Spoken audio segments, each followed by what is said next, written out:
In the quiet village of Umudim, there lived a woman named Ifeoma, blessed with beauty, kindness, and the strength of 10 men. She had 5 daughters: Chidimma, Oluchi, Nnaamaka, Ngozi, and Ujunwa. They were her pride and joy, but her husband, Ikedinobi, never saw them that way. To Ikedinobi, daughters were nothing but birds destined to fly into another man's home.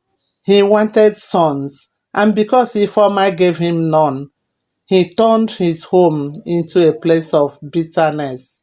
He denied his children schooling, saying, "Why waste money on girls? They will only bring glory to another man's family." Ifeoma wept many nights, but her tears only hardened her resolve.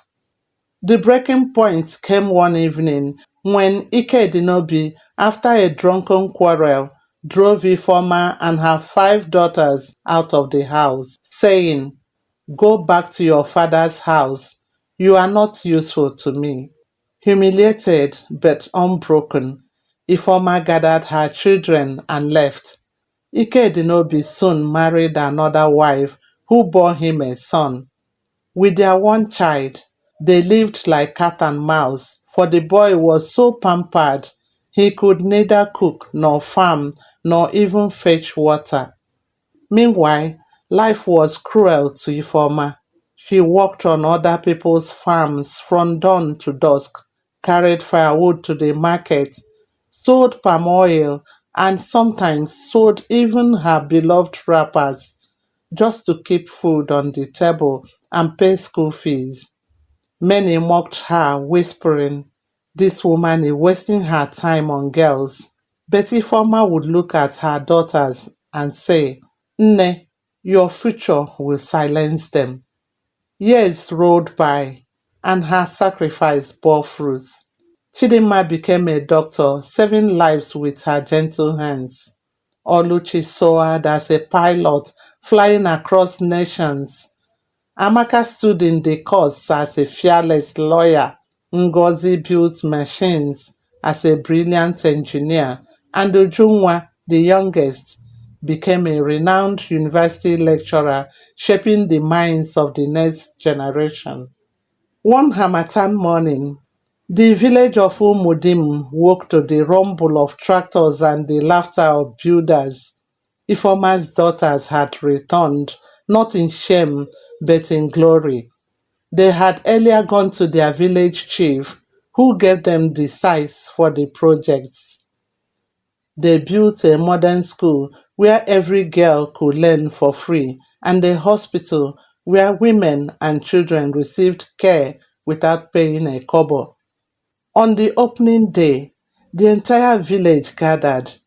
Ikedinobi, grey and frail, stood at the edge of the crowd, his son beside him, the same son who could not even lift a hoe. He watched as his daughters, once dismissed as useless, cut the ribbon to the new school. Whispers spread through the crowd. "So these are the daughters he rejected." Ikedinobi's heart throbbed with shame. He remembered how he had cast them aside. Tears welled in his eyes as Ifeoma, dressed in white lace, walked past him with her head held high. And in that moment, Ikedinobi realized the bitter truth. The daughters he had despised had become the pride of the land, while the son he cherished was but a burden to him. From that day, every girl child in Umudim had a chance at life, thanks to Ifeoma's tears, sacrifice, and unyielding love. Moral lessons: every child is valuable, male or female. Children have equal potentials. Education is the key to freedom. Ifeoma's sacrifice to send her daughters to school changed their lives and the entire community. Perseverance pays. Despite rejection, poverty, and ridicule, Ifeoma's resilience brought victory in the end. Love and sacrifice bear fruit. A mother's unconditional love and sacrifice can transform generations. Pride goes before a fall. Ikedinobi's arrogance and preference for a male child brought him shame later. Good deeds outlive us. By building schools and hospitals, the daughters ensured their mother's name and sacrifice would never be forgotten.